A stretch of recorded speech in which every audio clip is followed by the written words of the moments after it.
Hello everyone, मेरा नाम है सोनम कुमारी और मैं आप सभी का स्वागत करती हूँ आज के सेशन में। तो आज हम लोग क्या पढ़ने वाले हैं, आपका अर्थक्वेक पढ़ने वाले हैं, यानी भूकंप। ये जो आपका चैप्टर है बहुत ही इंपॉर्टेंट टॉपिक है और हमारे अर्थक्वेक से हमारे एग्जाम में क्वेश्चन बहुत सारे पूछे जाते हैं। ठीक है, तो अर्थक्वेक को बहुत अच्छे से पढ़ेंगे और जो भी हमारे एग्जाम में क्वेश्चन पूछे गए हैं वो क्वेश्चन कैसे पूछा जाता है उसका भी एक आइडिया लेंगे।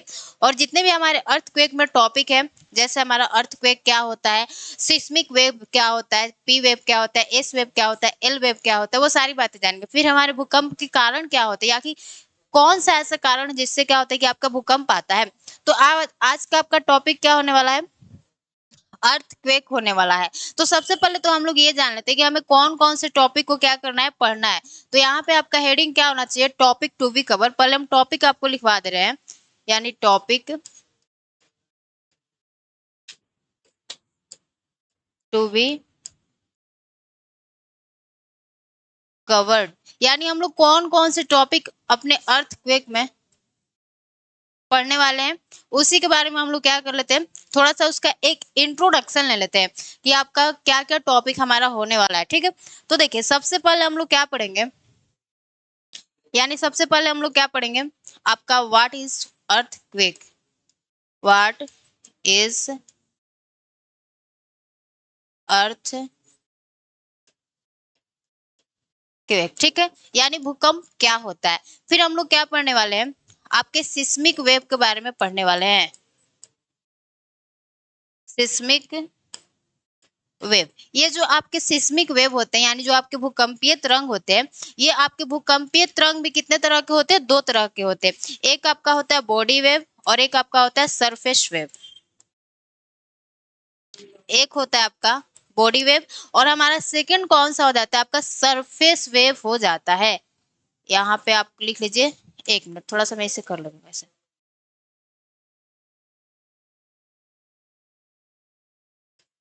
सरफेस वेव, ठीक है। अब आपके बॉडी वेव में आपने पी वेव का नाम सुना होगा, एस वेव का नाम सुना होगा। तो आपके पी वेव और एस वेव हमारे बॉडी वेव के अंतर्गत आते हैं और जो आपका एल वेव होता है और जो आपका आर वेव होता है वो आपके सरफेस वेव के अंतर्गत आता है। अब ये बॉडी वेव क्या होता है, सरफेस वेव क्या होता है, वो सारी बातें हम लोग जानेंगे जब इस टॉपिक पे आएंगे तब। ठीक है, फिर हम लोग सिस्मिक वेव के पढ़ने के बाद क्या पढ़ेंगे, आपके शैडो जोन के बारे में पढ़ेंगे, यानी shadow zone of P and वेस एस वेव। ठीक है, यानी जो हमारा छाया क्षेत्र होता है वह आपके पी और एस वेव का बनता है, उसी के बारे में हमें क्या करना है, पढ़ना है।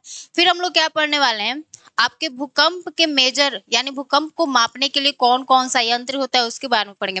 जैसे जब भी अर्थक्वेक आता है तो उसे सिस्मोग्राफ पर क्या किया जाता है, आपका मापा जाता है। सिस्मोग्राफ क्या होता है, एक आपका यंत्र होता है भूकंप के मापने का। सिस्मोग्राफ काम कैसे करता है वो भी सारी बातें आपको बताएंगे। ठीक है, तो यहाँ पे लिखेंगे major,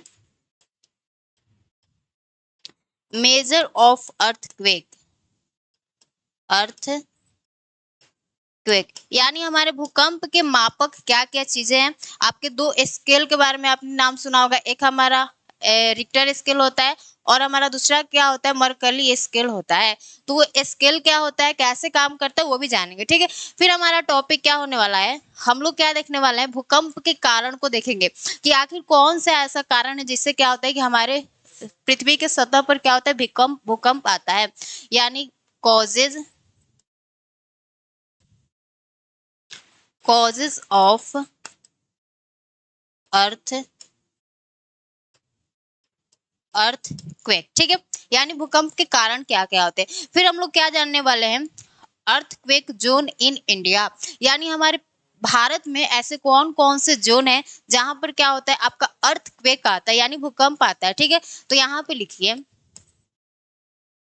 earthquake zone in India, in India. ठीक है, यानी हमारे भारत में भूकंप के कौन से ऐसे क्षेत्र हैं जहां पर हमें भूकंप देखने को मिलता है, वही हम कवर करने वाले हैं। तो आपको एक आइडिया मिल गया कि हमें अर्थक्वेक में क्या क्या चीजें पढ़ना है। सबसे पहले तो हम लोग जानकारी लेते हैं कि हमारा अर्थक्वेक होता क्या है। फिर हम लोग सिस्मिक वेव यानी भूकंपीय तरंगों के बारे में पढ़ेंगे। आपका दो तरह का होता है, एक आपका बॉडी वेव होता है, आपका दूसरा सरफेस वेव होता है, ठीक है। फिर हमारा आता है shadow zone of P and S wave. ये शैडो जोन क्या होता है वो भी जानेंगे। मेजर ऑफ अर्थक्वेक यानी अर्थक्वेक के मापने का यंत्र क्या होता है। फिर जानेंगे कॉजेज ऑफ अर्थक्वेक यानी भूकंप के कारण क्या होते हैं, ठीक है। फिर अर्थक्वेक जोन इन इंडिया यानी हमारे भारत में कहाँ कहाँ भूकंप आता है। तो सबसे स्टार्ट करते हैं अपने पहले टॉपिक को, हमारा अर्थक्वेक होता क्या है यानी व्हाट इज अर्थक्वेक। तो यहाँ पे आपको लिखना है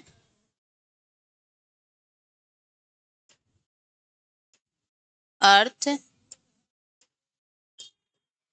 अर्थक्वेक, ठीक है। ये हमारा हेडिंग हो गया, अर्थक्वेक। अब इसे बहुत अच्छे से समझना है। अब ऐसा कोई भी है जिसने क्या किया है कि आपके अर्थक्वेक का एक्सपीरियंस नहीं किया है, यानी सभी ने क्या किया है कभी ना कभी अपने जीवन में तो भूकंप का एक्सपीरियंस किया ही है।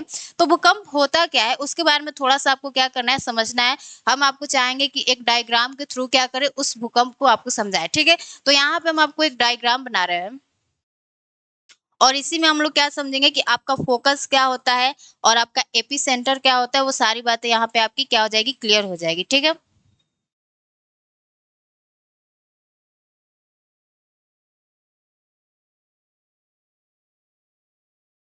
ये हो गया हमारा पृथ्वी के सतह के अंदर वाला भाग, ठीक है।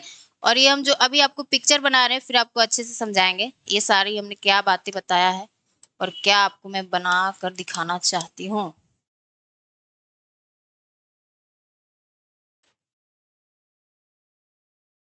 एक बार पहले डायग्राम बना ले फिर आपको अच्छे से समझाएंगे।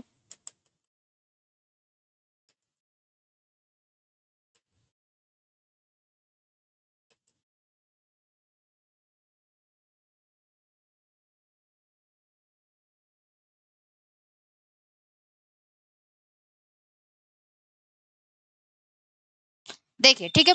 तो ये हमने आपका डायग्राम बना लिया। अब हमें डायग्राम में इसी डायग्राम में हमें समझ लेना है कि आपका फोकस और आपका एपी सेंटर क्या होता है। तो ये जो हमने व्हाइट कलर का बनाया है ये हमारा क्या हो जाता है, आपका फोकस हो जाता है। ये हमारा क्या है, फोकस। अब फोकस क्या होता है अभी आपको बता रहे हैं। और फिर जो हमने एक यहाँ पर मान लीजिए हम यहाँ पे आपको एक पॉइंट बना रहे हैं, एक हमारा ये हो गया और यहाँ से हमारा कुछ वेव निकल रहा है और ये सीधे कहाँ जा रहा है, अपने एपी सेंटर पर जा रहा है। तो इसको हमने क्या कहा, ये हमारा हो गया एपी सेंटर, एपी सेंटर, ठीक है। तो देखिए अब आपका फोकस क्या होता है और एपी सेंटर क्या होता है उसे हमें अच्छे से समझना है। तो देखिए जो आपका फोकस होता है यह क्या होता है कि हमारा पृथ्वी सतह के अंदर जहां से भूकंपीय तरंग स्टार्ट होता है उसे क्या कहते हैं, फोकस कहते हैं। यानी जो हमारा भूकंप है वह क्या है, एक तरह का वेव है यानी तरंग है और वह कहीं ना कहीं से क्या हो रहा होगा, ओरिजिनेट हो रहा था, मतलब ओरिजिनेट हो रहा होगा, ठीक है। तो हमारे पृथ्वी सतह के अंदर एक ऐसा बिंदु जहां से क्या होता है कि हमारा भूकंपीय तरंग क्या होता है, ओरिजिनेट करता है, यानी उसका क्या होता है, वहां से ओरिजिन होता है, उद्भव होता है, ठीक है। तो उसे क्या कहते हैं, फोकस कहते हैं। इसे हम लोग हाइपो सेंटर भी बोलते हैं, लेकिन हाइपो सेंटर थोड़ा सा याद करने में आपको हो सकता है कि मुश्किल लगे, तो इसलिए आपको फोकस याद करना है, ठीक है। तो हमने क्या कहा कि हमारे पृथ्वी सतह के अंदर जहां से भूकंपीय तरंग चालू होता है या स्टार्ट होता है उसे हम लोग क्या कहते हैं, फोकस कहते हैं। तो इसका डेफिनेशन यहीं पे हम लोग लिख लेते हैं कि हमारे पृथ्वी सतह के अंदर पृथ्वी सतह के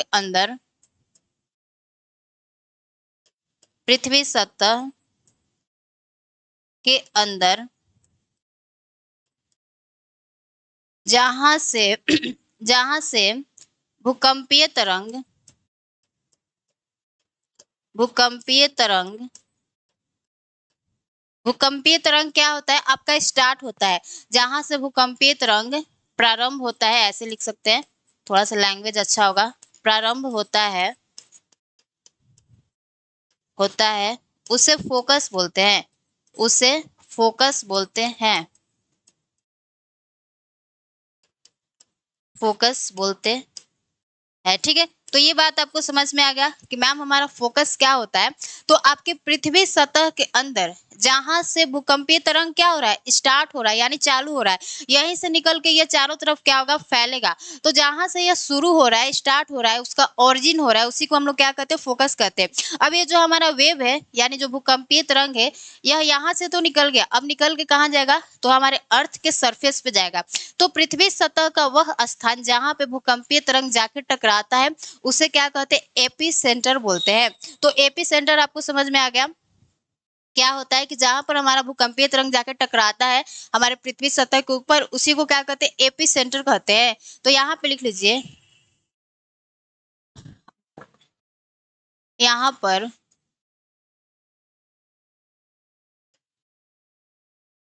भूकंपीय तरंग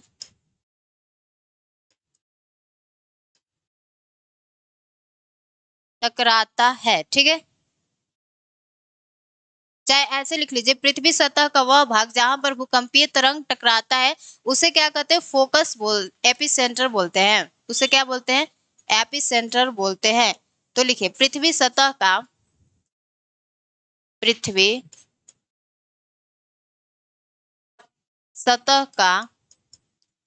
वह भाग जहां पर आपका भूकंपीय तरंग क्या होता है, टकराता है। भूकंपीय तरंग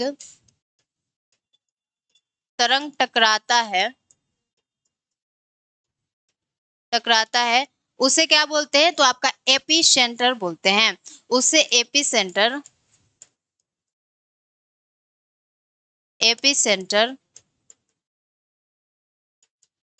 बोलते हैं। और आपसे पूछेगा कि जो ज्यादा हमारा डिस्ट्रक्शन होता है यानी क्षति होती है, वह कहाँ होता है, तो आपके एपी सेंटर पे क्या होता है, ज्यादा डिस्ट्रक्शन होता है। अगर हम आपसे एक एग्जाम्पल पूछे, यानी हम आपसे एक डायग्राम बनाकर और क्या पूछे, एग्जाम्पल पूछे, ये मान लीजिए हमारा क्या हो गया, आपका अर्थ का सरफेस हो गया, ठीक है।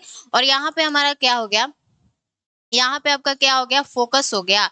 अब यहाँ से हमारा क्या निकलेगा, फोकस, ये हमारा क्या हो गया, आपका फोकस हो गया। अब यहाँ से हमारा सिस्मिक वेव निकलेगा यानी भूकंपीय तरंग निकलेगा, और यह जाएगा कहाँ, यानी पृथ्वी सतह के अंदर, जहाँ पृथ्वी सतह के ऊपर जहां पर यह टकराएगा उसे हम लोग क्या बोलते हैं, एपी सेंटर बोलते हैं। एपी सेंटर बोलते हैं। तो हमने क्या कहा कि जो हमारा एपी सेंटर वाला पॉइंट होता है, वहां पर क्या होता है कि डिस्ट्रक्शन ज्यादा होता है। डिस्ट्रक्शन ज्यादा का मतलब क्या हो गया कि चीजों का हानि क्या होता है, बहुत ज्यादा होता है। तो मान लीजिए यहाँ पे एक हमारा P1 पॉइंट हो गया, यहाँ पे हमारा P2 पॉइंट हो गया, और यहाँ पे हमारा P3 हो गया, और यहाँ पे हमारा क्या हो जाता है, P4 हो जाता है।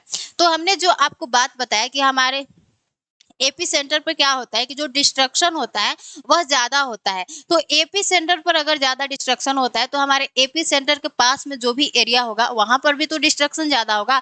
और एपी सेंटर से हम लोग जैसे जैसे दूर जाएंगे, वहां पे क्या होगा, जो हानि होगी, क्षति होगी, वह क्या होगी, कम होगी। तो हम अगर आपसे पूछे इस डायग्राम में कि हमारा P3, P2, P1, P4 किस हमारे बिंदु पर क्या होगा, डिस्ट्रक्शन ज्यादा होगा, तो आप सभी का आंसर आएगा कि मैम जो हमारा P1 है, इस पर क्या होगा कि हमारा डिस्ट्रक्शन ज्यादा होगा। क्यों, क्योंकि जो हमारा P1 है यह क्या है, हमारा एपी सेंटर के बिल्कुल क्या है, पास में है। और एपी सेंटर के जितना हम लोग पास रहेंगे उतना क्या होगा, डिस्ट्रक्शन ज्यादा होगा। और ये जो आपका P4 हो गया या P3 हो गया, यहाँ पे क्या होगा, डिस्ट्रक्शन कम होगा, क्योंकि ये लोग क्या है, आपके एपी सेंटर से क्या है, बहुत ज्यादा दूर है। तो ये बात आपको समझ में आ गया कि हमारा फोकस क्या होता है और आपका एपी सेंटर क्या होता है। वो बेसिक बातें होती है जो कि आपको समझना होता है कि फोकस क्या होता है, पृथ्वी सतह के अंदर जहां से भूकंपीय तरंग प्रारंभ होता है उसे फोकस बोलते हैं, ठीक है। फिर हमारा एपी सेंटर क्या होता है कि पृथ्वी सतह का वह भाग जहां पर भूकंपीय तरंग क्या हो रहा है, जाकर टकराता है, उसे क्या कहते हैं, एपी सेंटर बोलते हैं। तो ये आपका फोकस और एपी सेंटर क्या होता है, क्लियर होता है। अब ये जो हमारा भूकंप आता है, तो भूकंप के दौरान होता क्या है, आपका एक तरह का ऊर्जा क्या होता है, रिलीज होता है, यानी एनर्जी रिलीज होती है। क्यों, क्योंकि होता क्या, भूकंप आता क्यों है, क्योंकि जब दो प्लेटें हमारी आपस में टकराती है, या दो प्लेटें आपस में मतलब दोनों एक दूसरे से दूर जाती है, या दोनों एक दूसरे के पैरेलल स्लाइड करती है, तो क्या होता है कि एनर्जी रिलीज होता है, और उसी कारण क्या होता है, हमारा अर्थक्वेक आता है। तो आपसे कोई पूछेगा कि हमारे भूकंप के दौरान कौन सा एनर्जी रिलीज होता है, तो उस एनर्जी का नाम क्या है, इलास्टिक एनर्जी। और ये जो इलास्टिक एनर्जी रिलीज होता है वह एनर्जी के रूप में नहीं बल्कि वेव के रूप में क्या होता है, रिलीज होता है। और वहीं से हमारा एक कॉन्सेप्ट निकल कर आता है कि हमें सिस्मिक वेव के बारे में पढ़ना होता है, जो कि आपका दो तरह का होता है। कौन कौन सा, एक हो जाएगा आपका बॉडी वेव और एक हो जाएगा हमारा सरफेस वेव। बॉडी वेव किसे बोलेंगे, ऐसा तरंग जो कि हमारा क्या करता है कि पृथ्वी सतह के अंदर क्या करता है, ट्रेवल करता है, उसे क्या कहेंगे, बॉडी वेव कहेंगे। और यही हमारा जो वेव है, अगर क्या हो जाए आपके पृथ्वी सतह के ऊपर ट्रेवल करता है तो उसे क्या कहते हैं, सरफेस वेव बोलते हैं। बॉडी वेव का हिंदी क्या होता है, भूगर्भिक तरंग। भूगर्भिक का मतलब क्या होता है, हमारे पृथ्वी सतह के अंदर। तो वो आपको पता चल गया बॉडी और सरफेस वेव में डिफरेंट क्या होता है। तो अब थोड़ा सा यहाँ पे आप लोग लिख लीजिए, कहाँ मैं लिखवाऊं, चलो यहीं पे लिख देते हैं, ठीक है। कि हमारे भूकंप के दौरान इलास्टिक एनर्जी रिलीज होती है। थोड़ा सा आपको लैंग्वेज भी लिख लेना है ताकि आपको याद रहेगा, ठीक है। तो यहाँ पे लिखिए, भूकंप के दौरान इलास्टिक एनर्जी रिलीज होती है, रिलीज होती है, जो कि वेव के फॉर्म में होती है, जो कि आपके क्या होती है, तो तरंगों के रूप में होती है, जो कि वेव के वेव के फॉर्म में होती है। जब वेव के फॉर्म में होती है तो यहीं से हमारा क्या टॉपिक निकलता है कि हमें सिस्मिक वेव के बारे में पढ़ना है, यानी भूकंपीय तरंग के बारे में पढ़ना है। तो अगला आप लोग हेडिंग लिखिएगा, हमारा क्या होने वाला है, सिस्मिक वेव। यहाँ पे लिखिए सिस्मिक सिस्मिक वेव, यानी इसका हिंदी क्या होगा, इसका हिंदी होगा भूकंपीय तरंग। यहाँ पे ऐसे लिखना है, ठीक है, भूकंपीय भूकंपीय तरंग। तो हमने आपको बताया कि होता क्या है कि हमारे भूकंप के दौरान इलास्टिक एनर्जी रिलीज होता है, और यह एनर्जी आपके वेव के रूप में क्या होता है, रिलीज होता है। और उसी के बारे में हमें क्या करना है, यहाँ पे आज स्टडी करना है। तो हमने क्या बताया कि जो हमारे सिस्मिक वेव होते हैं इसको हम लोग क्या करते हैं, टू पार्ट्स में डिवाइड करते हैं। टू पार्ट्स में डिवाइड करने का मतलब क्या हो गया, एक हो गया हमारा बॉडी वेव, बॉडी वेव, इसको हिंदी में क्या बोलेंगे, भूगर्भिक तरंग। और सेकंड हमारा क्या हो जाता है, आपका सरफेस वेव हो जाता है, सरफेस सरफेस वेव हो गया, ठीक है। सॉरी। हमारे बॉडी वेव में कौन कौन सी तरंग आ जाएगी, एक आपका आ जाएगा पी वेव, यानी यहाँ पे लिख लीजिए आपका आ जाएगा पी वेव। एंड हमारा सेकंड कौन सा आ जाएगा, आपका एस वेव आ जाएगा, ठीक है। अब हमारे सरफेस वेव में कौन कौन से वेव्स आएंगे उसके बारे में देखना है। तो आपके सरफेस वेव में एक तो आता है हमारा एल वेव, और सेकंड हमारा आ जाता है आपका आर आर वेव आ जाता है। तो इन्हीं के बारे में अब थोड़ा सा हमें क्या करना है, आपको डिटेल में पढ़ना है। और सिस्मिक वेव से ही क्या होता है ना कि क्वेश्चन बहुत सारे पूछे जाते हैं। आपके पी वेव का फीचर्स पूछेगा, आपके एस वेव का फीचर्स पूछेगा, एल वेव का, और उसी तरह आर वेव का पूछेगा। तो सबसे पहले हम लोग जान लेते हैं कि बॉडी वेव क्या होता है। तो देखिए बॉडी वेव क्या होता है, थोड़ा सा आप लोग एक बार डायग्राम में समझ लीजिए। ये मान लीजिए हमारी अर्थ हो गई। तो हमने क्या कहा कि हमारा बॉडी वेव क्या होता है कि जब तरंगे क्या होती है, हमारे पृथ्वी सतह के अंदर क्या करती है, ट्रैवल करती है। यानी ये जो हमारी तरंग है यह क्या कर रही है, हमारे पृथ्वी सतह के अंदर ही क्या कर रही है, ट्रैवल कर रही है। और अगर यह हमारे पृथ्वी सतह के अंदर ही ट्रैवल कर रही है तो यह क्या करेगी, ज्यादा डिस्ट्रक्टिव नहीं होगी। और अगर कोई वेव हमारे पृथ्वी सतह के ऊपर आ जाता है तो वह क्या हो जाएगा, ज्यादा डिस्ट्रक्टिव हो जाएगा। तो ये आपकी कौन सी तरंगे हो गई, आपकी पी एंड एस वेव हो गई, ठीक है, पी एंड एस वेव हो गई। दो तरह की तरंगे पी और एस वेव, जो कि हमारी क्या है आपकी बॉडी वेव है। यह आपके पृथ्वी सतह के अंदर क्या कर रही है, ट्रैवल कर रही है। फिर हमने क्या कहा कि आपका सरफेस वेव क्या होता है, एक मिनट।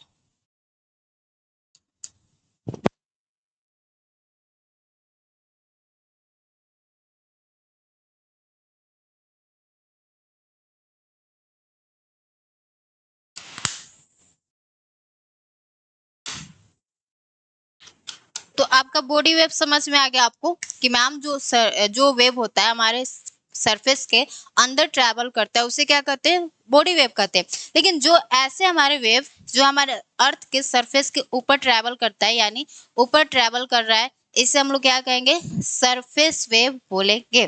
तो यहाँ पे इसे लिख लीजिए, ये हमारा क्या हो गया, सरफेस सरफेस वेव हो गया। ठीक है, इतना बात आपको समझ में आ गया। अब थोड़ा सा पी वेव और एस वेव का क्या कर लेते हैं, फीचर्स को जान लेते हैं, इसके फीचर्स क्या क्या होते हैं।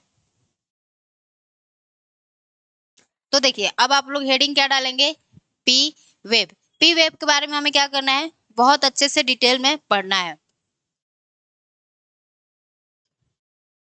पी वेव तो थोड़ा सा इसके क्या कर लेते हैं, गति को जानते हैं कि यह किस स्पीड से ट्रैवल करता है। हमारा जो पी वेव होता है तो यह आपका 6 से लेके आपके 13 किलोमीटर 13 किलोमीटर पर सेकेंड की स्पीड से क्या करता है, ट्रैवल करता है।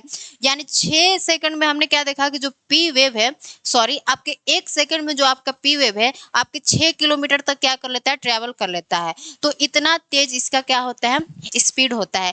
और हमारे सिस्मोग्राफ हमने क्या बताया कि जब भी अर्थक्वेक पैदा होता है तो उसे सिस्मोग्राफ पर क्या करते हैं, मेजर करते हैं। तो जब हम लोग सिस्मोग्राफ पर मेजर करते हैं तो जो हमारे पी तरंगे होती है सबसे क्या होती है, पहले मेजर की जाती है, जिससे क्या पता चलता है कि जो हमारी पी वेव है वह सबसे पहले क्या हो रही है, पहुंच रही है। इसलिए इसे हम लोग क्या कहते हैं, प्राइमरी वेव भी बोलते हैं। क्यों, क्योंकि यह क्या होती है, आपकी सबसे पहले पहुंचती है। तो यहाँ पे लिखिएगा, अब इसके बारे में थोड़ा सा लिखते हैं कि यह सबसे इसका स्पीड 6 से 13 किलोमीटर पर सेकंड होता है, अतः यह सबसे तेज गति करती है। थोड़ा सा इसको लैंग्वेज में लिख लीजिए ताकि आपको याद रहेगा। ठीक है,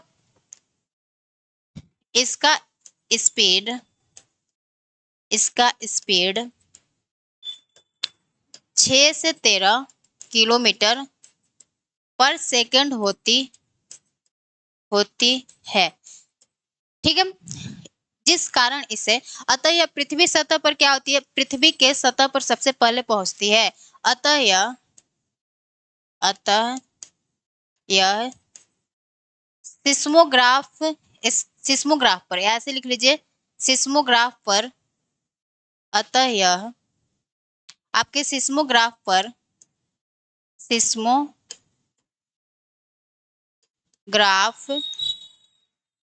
सिस्मोग्राफ पर सबसे पहले मेजर की जाती है। सबसे पहले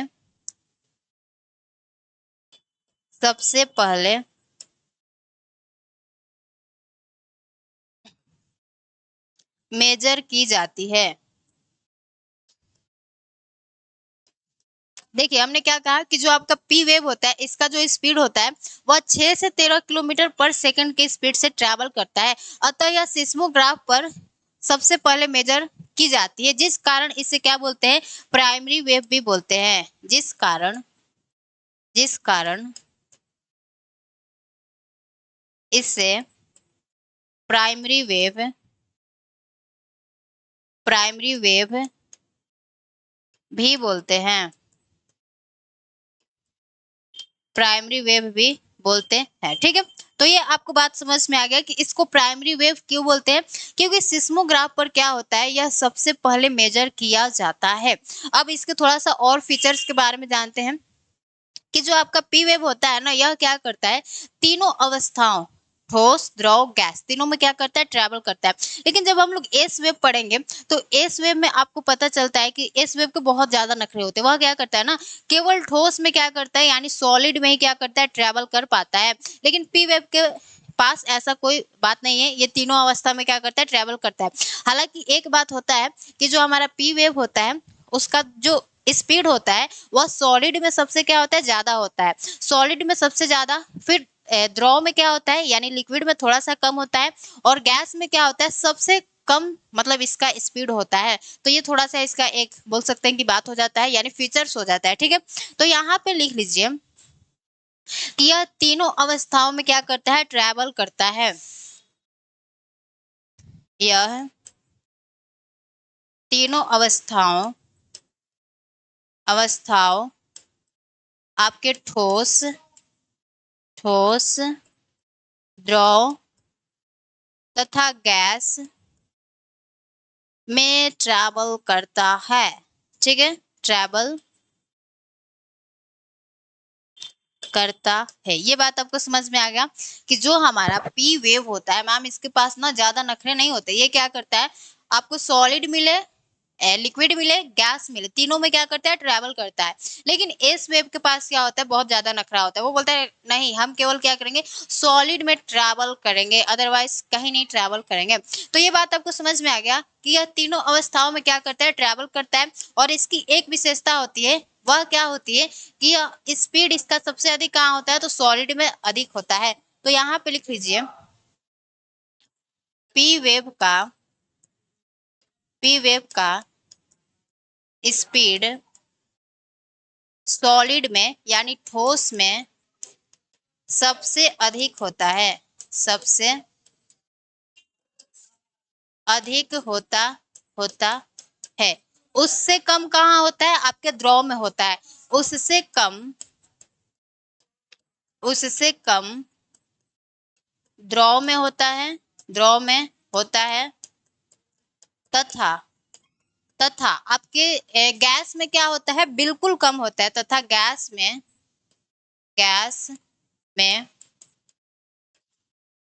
बिल्कुल कम होता है। ऐसे नोट्स बना के आपको यूट्यूब पे देख लीजिएगा, किसी ने नहीं पढ़ाया है आपके अर्थक्वेक के बारे में। तो जो अर्थक्वेक है उसके बारे में जो भी इंपॉर्टेंट बातें हम आपको यहाँ पे खुद लिखवा दे रहे हैं, ताकि आपके एग्जाम में क्वेश्चन यहाँ से पूछा जाता है तो आप इससे क्या करें, टैकल कर सके। ठीक है, तो हमने क्या कहा कि पी वेव का स्पीड सॉलिड में सबसे अधिक होता है, उससे कम आपके द्रव में होता है, तथा सबसे कम कहाँ होता है, तो गैस में होता है। गैस में बिल्कुल इसका क्या होता है, स्पीड क्या होता है, कम होता है। अब आपसे कोई पूछेगा कि हमारा जो पी वेव होता है यह कैसा तरंग होता है, तो चूंकि हमारा पी वेव क्या होता है, आपका अनुदैर्ध्य तरंग होता है। तो आपसे कोई इससे पूछेगा कि यह कैसा तरंग होता है, तो आपका अनुदैर्ध्य तरंग होता है। तो यहाँ पे लिख लीजिए, पी वेव अनुदैर्ध्य तरंग होता है। ठीक है, अनुदैर्ध्य तरंग होता है। अब हम लोग थोड़ा सा देख लेते हैं कि आखिर जो हमारा पी वेव है वह ट्रैवल कैसे करता है, यानी कैसे उसका क्या होता है, गति होता है। तो यहाँ पे देखिए, जो हमारा पी वेव होता है वह ट्रैवल कुछ ऐसे करता है। पहले उसका मैं डायग्राम बना रही हूँ, फिर मैं आपको समझाऊंगी कैसे ट्रैवल करता है। ठीक है, पी वेव में होता क्या है ना कि पहले एक्सपेंशन होता है, फिर क्या होता है, आपका कॉन्ट्रैक्शन होता है। एक्सपेंशन एक्सपेंशन मतलब बढ़ना, फिर कॉन्ट्रैक्शन, एक्सपेंशन, कॉन्ट्रैक्शन, ऐसे करके आपका पी वेव क्या करता है, ट्रैवल करता है। यानी यहाँ पे देख लीजिए, पहले यहाँ पे क्या हो रहा है, आपका कॉन्ट्रैक्शन हो गया। कॉन्ट्रैक्शन के बाद हम लोग क्या देख रहे हैं कि इसका एक्सपेंशन हो रहा है। एक्सपेंशन मतलब क्या होता है, फैलना। कॉन्ट्रैक्शन मतलब क्या होता है, एक मतलब छोटे से आकार में आ जाना। ठीक है, तो इसमें क्या होता है ना कि पहले एक्सपेंशन होता है, फिर आपका कॉन्ट्रैक्शन होता है। ऐसे करके क्या होता है ना कि हमारा पी वेव क्या होता है, आपका ट्रैवल करता है। तो इस कारण इसे क्या बोलते हैं, कंप्रेशनल वेव भी बोलते हैं। कंप्रेशनल को हिंदी में क्या बोलेंगे, संकुचन, यानी उसको संकुचन ही बोलेंगे। तो इसे बोलते क्या है हम लोग, कंप्रेशनल वेव। क्यों, क्योंकि हम लोग क्या देख रहे हैं कि आपके पी वेव में होता क्या है कि यहाँ पे कॉन्ट्रैक्शन हुआ, फिर हम लोग आगे देखते हैं कि इसका एक्सपेंशन हो रहा है, थोड़ा सा फैल रहा है। तो कॉन्ट्रैक्शन एक्सपेंशन ये होता जाता है। जैसे आप लोग बचपन में आपने एक खेल खेला होगा कि जैसे मेरे आगे कोई खड़ा है तो उसपे हमने अपना दोनों हैंड रखा, और आगे वाला व्यक्ति वो आगे वाले व्यक्ति पे हैंड रखा है, और हमें कोई पीछे से धक्का देता है तो हमारा क्या होता है, कॉन्ट्रैक्शन भी होता है, और कोई कोई पूरा आगे तक चला जाता है तो उसका एक्सपेंशन भी हो गया। ऐसे आप समझ सकते हैं। या आपने देखा होगा कि पूरे लाइन में क्या है, हमारी साइकिल्स खड़ी हैं, और अगर एक साइकिल्स में कोई धक्का देता है तो पूरा साइकिल क्या हो जाता है, गिर जाता है। उसी तरह क्या होता है ना कि हमारा पी वेव भी क्या होता है, ट्रैवल करता है। तो इसमें क्या होता है, आपका एक्सपेंशन और कॉन्ट्रैक्शन क्या होता है, दोनों होता है। तो यहाँ पे आप लोग उस बात को लिख सकते हैं कि हमारे पी वेव में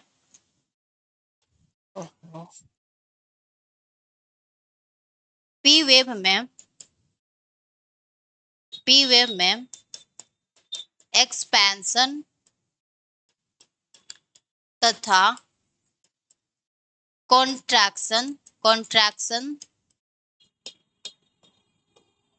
दोनों होता है। अतः इसे क्या कहते हैं, कंप्रेशनल वेव भी बोलते हैं। अतः इसे अतः इसे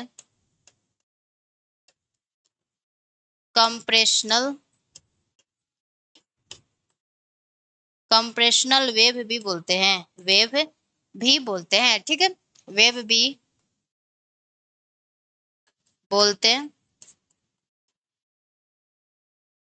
तो ये बात आपको समझ में आ गया कि जो हमारा पी वेव होता है इसमें एक्सपेंशन कॉन्ट्रैक्शन दोनों होता है, अतः इसे क्या कहते हैं, कंप्रेशनल वेव भी बोलते हैं। तो हमने पी वेव के बारे में जो भी आपकी जानकारियां थी, जो कि आपके एग्जाम के लिए क्या थी, जरूरी थी, उसको हमने क्या कर लिया, कवर कर लिया। अब हम लोग आ जाते हैं, आपका बस एक बचा है एस वेव, और उसको खत्म करके फिर आपका जो बचा है टॉपिक उसे अगले क्लास में करेंगे, ठीक है। तो यहाँ पे बस आप लोग लिखिए, जो हमारा अगला हेडिंग होगा वह क्या होगा, आपका एस वेव होगा, एस वेव। एस वेव का हम लोग क्या करते हैं, इसके स्पीड के बारे में जानते हैं कि यह कितने स्पीड से क्या करता है, ट्रैवल करता है। तो यह आपके बोल सकते हैं कि 4 से, यहाँ पे 4 से 7 किलोमीटर पर सेकंड के स्पीड से क्या करता है, ट्रैवल करता है, या 4 से 7 किलोमीटर पर सेकंड की स्पीड से ट्रैवल करता है, ट्रैवल करता है। तो हम लोग क्या देख रहे हैं कि जो आपका एस वेव है, जो उसका ट्रैवल करने का जो स्पीड है वह क्या है, हम लोग देख रहे हैं कि पी वेव से क्या है, कम है, क्योंकि पी वेव में हमने क्या पढ़ा था, 6 से 13 किलोमीटर पर सेकंड के स्पीड से क्या होती है, ट्रैवल करती है, इसलिए वह क्या होती थी, सबसे पहले पहुंचती थी। लेकिन हम लोग क्या देख रहे हैं कि आपके एस वेव का जो ट्रैवल करने का स्पीड है वह क्या है, 4 से 7 किलोमीटर पर सेकंड। तो जो आपकी एस वेव होती है यह क्या होती है, आपके पी वेव के बाद में क्या हो जाती है, पहुंचती है या मेजर की जाती है, इसलिए इसे हम लोग क्या कहते हैं, सेकेंडरी वेव बोलते हैं। तो यहाँ पे लिखिएगा कि यह पी वेव के यह पी वेव के बाद में पहुंचती है, बाद में पहुंचती है, पहुंचती है, अतः इसे सेकेंडरी वेव भी बोलते हैं, अतः इसे सेकेंडरी वेव भी बोलते है, ठीक है। यानी हम लोग एस वेव को क्या बोलते हैं, सेकेंडरी वेव बोलते हैं। क्यों, क्योंकि यह क्या होती है, आपके पी वेव के क्या होती है, बाद में पहुंचती है। अब थोड़ा सा एस वेव के बारे में जानना है, इसकी क्या फीचर्स होते हैं। तो ये जो आपका एस वेव होता है यह केवल क्या होता है, आपके सॉलिड में ही क्या होता है, ट्रेवल करता है। तो यहाँ पे लिख लीजिए, यह केवल सॉलिड में ही ट्रैवल करता है, ट्रैवल करता है, ठीक है। यानी सॉलिड का मतलब क्या हो गया, केवल ठोस में क्या करेगा, ट्रैवल करेगा, और जैसे इसे इसको लिक्विड मिलता है, लिक्विड में क्या होता है, डिसअपेयर हो जाता है, यानी वहां पे यह दिखाई ही नहीं देता है, ट्रैवल ही नहीं करेगा तो दिखाई कैसे देगा, ठीक है। अब आते हैं हम लोग अपने एस वेव के बारे में कि एस वेव क्या होता है, कैसा तरंग होता है। तो जो आपका एस वेव होता है वह आपका एक अनुप्रस्थ तरंग होता है, और इसका मूवमेंट कैसे होता है, यानी कैसे ट्रेवल करते हैं वो भी बात जानते हैं। पहले उसका लैंग्वेज लिख लेते हैं फिर आपको समझाएंगे, ठीक है। तो यहाँ पे लिखिए, एस वेव एक अनुप्रस्थ तरंग है, अनुप्रस्थ अनुप्रस्थ तरंग है, जिसमें कणों का कंपन, जिसमें कणों का कंपन कणों का कंपन कंपन तरंग की दिशा में, तरंग की दिशा में लंबवत ऊपर नीचे होता है, लंबवत ऊपर नीचे होता है। अभी कैसे होता है आपको पिक्चर से समझा रहे, ठीक है। तरंग की दिशा में लंबवत ऊपर नीचे नीचे होता है, ठीक है, ऊपर नीचे होता है। देखिए इसको डायग्राम पे थोड़ा सा आप लोग क्या कीजिए, समझ लीजिए कैसे ट्रेवल करता है एस वेव। ये हमारा हो गया एक, हमने आपको लाइन ड्रॉ किया, ठीक है। तो हमने क्या कहा कि हमने कहा कि जो आपका एस वेव होता है वह क्या होता है, एक तो आपका अनुप्रस्थ तरंग होता है, जिसमें कणों का कंपन कैसे होता है, तो तरंग की दिशा में क्या होता है, लंबवत ऊपर नीचे होता है। ये मान लीजिए हमारा क्या हो गया, वेव का क्या हो गया, डायरेक्शन हो गया। ये क्या हो गया, उसका डायरेक्शन हो गया। हमने क्या कहा कि आपके एस वेव का मतलब एस वेव ट्रेवल कैसे करता है, तो तरंग की दिशा में लंबवत ऊपर नीचे, यानी ये हमारा क्या हो गया, वेव का डायरेक्शन हो गया। और इसके दिशा में क्या होता है, लंबवत ऊपर नीचे, यानी हम लोग क्या देख रहे हैं कि इसके परपेंडिकुलर क्या है, यह ट्रेवल कर रहा है ऊपर और फिर नीचे, ऊपर आपका नीचे। ये क्या हो जाता है, आपके एस वेव के मूवमेंट करने का क्या हो जाता है, डायरेक्शन हो जाता है, यानी ट्रेवल किस तरीके से करता है। तो ये हो गया आपका एस वेव, ठीक है। और आपका पी वेव, जो कि यहाँ पे हमने आपको लिखवा ही दिया, इसके बारे में जो भी फीचर्स है। अब थोड़ा सा पी वेव के बारे में आपका एक और बात छूट गया है, आप उसको मुंह से बोल रहे हैं, ठीक है। जो आपका पी वेव होता है वो आपका टेम्परेचर ओरिएंटेड होता है। उसका मतलब क्या हो गया कि पी वेव का जो स्पीड होता है वो आपके बर्फ में, यानी जहाँ पे ठंडा होगा जगह, वहां पे उसका ज्यादा होगा स्पीड, और जहाँ पे हॉटर प्लेस होगा यानी गर्म जगह होगा, वहां पे जो आपका पी वेव का स्पीड है वह क्या होगा, कम होगा। तो यहाँ पे लिख लीजिएगा कि यह टेम्परेचर ओरिएंटेड भी होता है, यानी टेम्परेचर का भी इस पे क्या होता है, प्रभाव पड़ता है। जहां पर ठंडा होगा प्लेस, वहां पे ज्यादा स्पीड होगा, और जहां पर गर्मी ज्यादा होगी वहां पे इसका स्पीड क्या होगा, कम हो जाएगा, ठीक है। तो आपका दो वेव, यानी हमारा बॉडी वेव क्या हो गया, क्लियर हो गया। अब हमारा बच्चा है सरफेस वेव, और हमें क्या पढ़ना है, टॉपिक तो बहुत सारे हैं, तो अगले क्लास में इसे कवर करेंगे।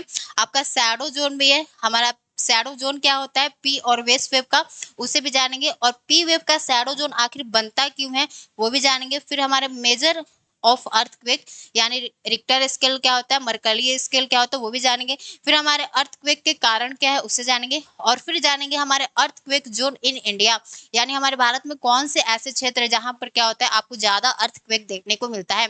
तो आज के लिए बस इतना ही रखते हैं, और उम्मीद करते हैं कि ये सेशन आपको अच्छा लगा होगा। और आप लोग मेरे साथ में नोट्स बनाते चलिएगा, ताकि आपकी जो एग्जाम की तैयारी है वह क्या हो सके, थोड़ा सा आसान हो सके, ठीक है। तो आज के लिए बस इतना ही रखते हैं, तब तक के लिए सभी को जय हिंद, नमस्ते।